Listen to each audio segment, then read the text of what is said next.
দীর্ঘদিন পর আসলে পার্বত্য চট্টগ্রামে নতুন করে এক ধরনের অস্থিরতা তৈরি হয়েছে। এর পিছনে যে কারণটি রয়েছে সেটি আসলে খাগড়াছড়িতে একজনকে পিটিয়ে হত্যার পর সেটি গতকাল খাগড়াছড়ির দিঘিনালায় সেখানকার বিক্ষুব্ধ জনতা আসলে একটি মিছিল নিয়ে বের হয় স্কোয়ারে, চেঙ্গি স্কোয়ারে। সেখানে মিছিল করার পরে সেখান থেকে আসলে দুই পাশে যে মানুষজন ছিল সেখানে সংঘাত ছড়িয়ে পড়ে সেখানে অন্তত 70টি দোকান এবং এর সঙ্গে যে যুক্ত বসত বাড়ি ছিল সেগুলো দুর্বৃত্তদের আগুনে পুড়ে ছাই হয়ে যায়।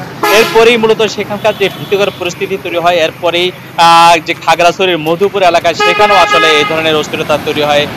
পুরো রাতব্যাপী এই গুজব, মানুষ হত্যা, নানা ধরনের গুজবের কারণে সেখানকার পরিস্থিতি অস্বাভাবিক হয়ে ওঠে এবং সেখানে পার্বত্য চট্টগ্রামে রাতের বেলায় বান্দরবানও মিছিল হয়েছে সেই পরিস্থিতিকে প্রতিবাদ জানিয়ে। একই সঙ্গে আজকে সকাল 10টা নাগাদ মূলত সংঘাত ও সাম্প্রদায়িকতার বিরুদ্ধে যে পাহাড়ি ছাত্র আন্দোলন রয়েছে সেই আন্দোলনের ব্যানারে মূলত পাহাড়ি ছাত্ররা এই একটি বিক্ষোভ মিছিল বের করে। তারা রাঙামাটি জেলা প্রশাসকের কার্যালয়ের সামনে সমবেত হয়ে একটি সমাবেশ করতে চেয়েছিল। রাঙামাটি স্টেডিয়াম সংলগ্ন যে জিমনেশিয়াম মাঠ রয়েছে সেখান থেকে তারা জড়ো হয়েছিলেন এবং সেই 10টা নাগাদ তারা এই বিক্ষোভ মিছিলটি নিয়ে আসেন এবং যখন রাঙামাটি শহরের যে বাণিজ্যিক কেন্দ্র রয়েছে বনরূপা, সেখানে যখন তারা অতিক্রম করছিলেন সেখানে মিছিল থেকে মূলত এই বনরূপা মসজিদে একটি হামলার ঘটনা ঘটে। এরপরেই মূলত এই সংঘাতটি ছড়িয়ে পড়ে এবং যে আপনি জানেন যে বনরূপা এই রাঙামাটির সবচেয়ে বড় যে বাণিজ্যিক এলাকা, সেই বাজারের ভেতরে যে ভাসমান দোকানপাট ছিল সেগুলো আসলে দুর্বৃত্তদের হামলায় ব্যাপকভাবে ভাঙচুর হয় এবং তছনছ করে ছড়িয়ে ছিটে ফেলে দেওয়া হয় এবং সেখানে আশেপাশে যে দোকান এবং ব্যবসা প্রতিষ্ঠান ছিল, অফিস ছিল, সেখানে আসলে ভাঙচুর চালানো হয়। তার যে কাজ এবং অন্যান্য যে জিনিসপত্র ছিল সেগুলো ব্যাপকভাবে ভাঙচুর করা হয়েছে। এরপরেই সেই সংঘাতের কথা যখন আশেপাশে এলাকাগুলো ছড়িয়ে পড়ে, দুর্বৃত্তরা রাঙামাটি শহরের যে যোগাযোগের একমাত্র মাধ্যম চট্টগ্রাম রাঙামাটি সড়ক, সেই সড়কে এবং বিভিন্ন ব্যবসা প্রতিষ্ঠান অফিসের সামনে যে রক্ষিত পার্কিং করা গাড়ি ছিল, বিশেষ করে ব্যক্তিগত মোটর সাইকেল, সেগুলোতে আসলে অগ্নিসংযোগের ঘটনা ঘটে। এরপরেই সড়কে দাঁড়ানো যে কাভার ভ্যান, ট্রাক এবং অন্যান্য যে সিএনজি চালিত অটো রিক্সা রয়েছে সেখানেও তারা ব্যাপকভাবে ভাঙচুর চালিয়েছে। তবে এরপরেই যে পরিস্থিতি তৈরি হয়েছে, দুই দিকে রাঙামাটির যে বনরূপায় বাঙালির মানুষজন সেখানে বিক্ষুব্ধ জনতা অবস্থান করছিলেন। এরপরেই যে রাজবাড়ী এলাকা রয়েছে স্টেডিয়াম সংলগ্ন, সেখানেও আসলে পাহাড়ি লোকজন তারা চলে যান এবং দুই পক্ষের ধাওয়া পাল্টা ধাওয়া সংঘাত, এই ধরনের পরিস্থিতি তৈরি হয়। এক ভীতিকর পরিস্থিতি তৈরি হয়েছিল।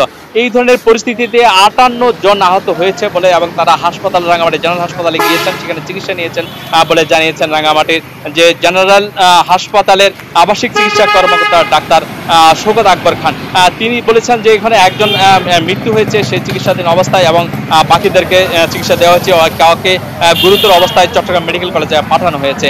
এই পরিস্থিতিতে আসলে যেই ধরনের পরিস্থিতি তৈরি হয়, সেখানে রাঙামাটি শহরে যে প্রধান যানবাহন রয়েছে সিএনজি চালিত অটো রিক্সা, যে একমাত্র গণপরিবহন, সেই গণপরিবহনটি আসলে বন্ধ হয়ে যায়। এই কারণে দুই দিক থেকে মূলত বেশ যাত্রীরা তাদের গন্তব্যে যাওয়া থেকে বঞ্চিত হন। এরপরেই রাঙ্গামাটির যে শহরের সঙ্গে দেশের অন্যান্য অঞ্চলের যে যোগাযোগ ব্যবস্থার যে মাধ্যম, সেই দূরপাল্লার যান বাস সেটিও আসলে বন্ধ হয়ে যায়। সকাল 10:30 নাগাদ এই ধরনের পরিস্থিতি তৈরি হওয়ার পরে যে ভীতিকর পরিস্থিতি তৈরি হয়েছে, একদিকে যানবাহন বন্ধ হয়ে যাওয়া, অন্যদিকে এই ধরনের এই যে মারদাঙ্গা অবস্থা তৈরি হওয়া এবং জ্বালাও পোড়াও, সেই পরিস্থিতিতে যে ভীতিকর পরিস্থিতি তৈরি হয়েছে, আশেপাশে মানুষজন আসলে যে যার মতো করে ঘরে অবস্থান করছিল।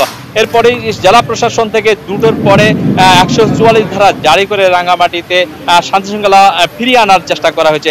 144 ধারা জারি করার পিছনে রাঙ্গামাটি জেলা প্রশাসক মোহাম্মদ মোশাররফ হোসেন খান জানিয়েছেন যে পরবর্তী নির্দেশ না দেওয়া পর্যন্ত এই 144 ধারা বলবৎ থাকবে। এরপরেই মূলত সেনাবাহিনী মাঠে নামে এবং তারা গুরুত্বপূর্ণ যে পয়েন্টগুলো রয়েছে সেখানে অবস্থান নেন। এরপরেই যারা সংঘাতের যে সম্ভাবনা তৈরি হয়েছিল, মানুষজন বিভিন্ন মোড়ে মোড়ে যারা অবস্থান করছিলেন এবং দুদিকে একেবারে মুখোমুখি অবস্থানে ছিলেন তারা আসলে নিজেদের গন্তব্যে ফেরত যেতে বাধ্য হন।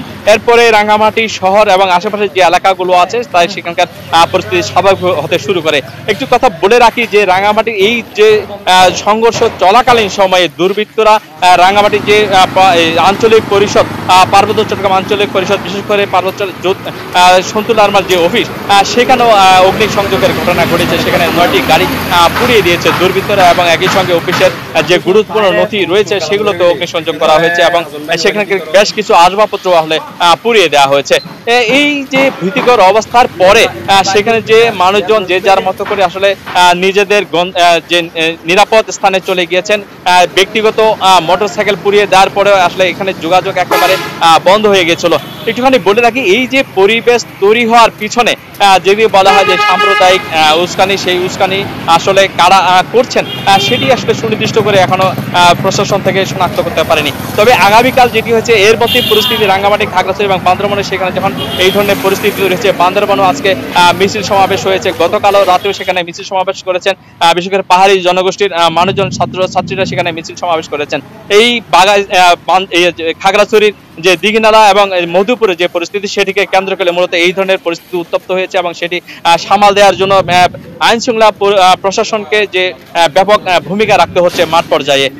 এই ধরনের পরিস্থিতিতে রাঙ্গামাটি খাগড়াছড়ির যে উদ্ভূত পরিস্থিতির কারণে এই সরকারের যে প্রধান উপদেষ্টা রয়েছেন ডক্টর মোহাম্মদ ইউনূস, তিনি একটি ব্যক্তিগত পোস্ট শেয়ার করেছেন তার ব্যক্তিগত প্রোফাইলে এবং সেখানে তিনি যেটি বলেছেন যে আইন শৃঙ্খলা পরিস্থিতি কাউকে যেন নিজের হাতে তুলে না নিতে তিনি বারণ করেছেন। একই সঙ্গে এই ধরনের পরিস্থিতি সামাল দেওয়ার জন্য আইন শৃঙ্খলা বাহিনীকে সতর্ক অবস্থানে থাকতে বলেছেন এবং নির্দেশ দিয়েছেন। এর সঙ্গে আগামীকাল রাঙ্গামাটি এবং খাগড়াছড়িতে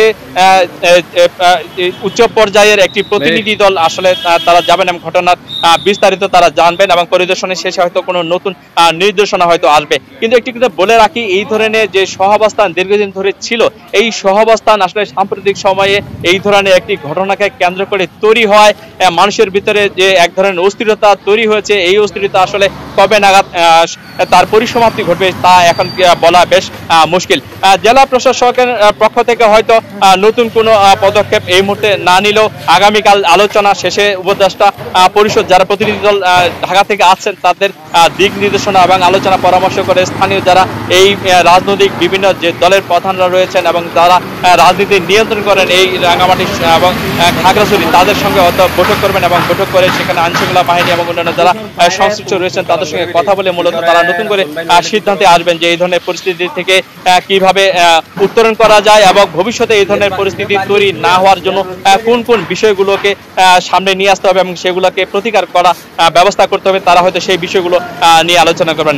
আমরা এখানকার যে রাজনীতিক যারা সচেতন মানুষ রয়েছেন তারা বলছেন এই ধরনের পরিস্থিতি আসলে অনাকাঙ্ক্ষিত। আপনি জানেন যে পার্বত্য চট্টগ্রাম একটি বহু জনগোষ্ঠীর বসবাস, এখানে সাম্প্রদায়িক যে সম্প্রীতি সেটি বহু বছরের পুরনো এবং সেই সম্প্রীতিকে যদি অটুট রাখা না হয়, এখানে যে জীবন আচার এবং জীবনধারা, ব্যবসা বাণিজ্য, এখানকার যে পরিবেশ পরিস্থিতি এটি আসলে যদি নিয়ন্ত্রণে না থাকে তাহলে পুরোটাই আসলে অস্থিরতা তৈরি হবে এবং সেখানে মানুষজনের স্বাভাবিক যে জীবনযাপন সেটি বিঘ্নিত হবে।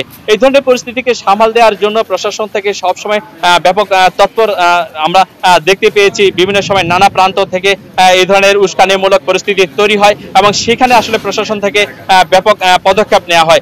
যদি রাজনৈতিক পর্যায় থেকে এই ধরনের পরিস্থিতি সামাল দেওয়ার ব্যবস্থা করা না হয় তাহলে হয়তো সেই ধরনের পরিস্থিতিকে নিয়ন্ত্রণে নেওয়া এবং শান্তি শৃঙ্খলা বজায় রাখা বেশ দুঃসাধ্য হয়ে পড়ে।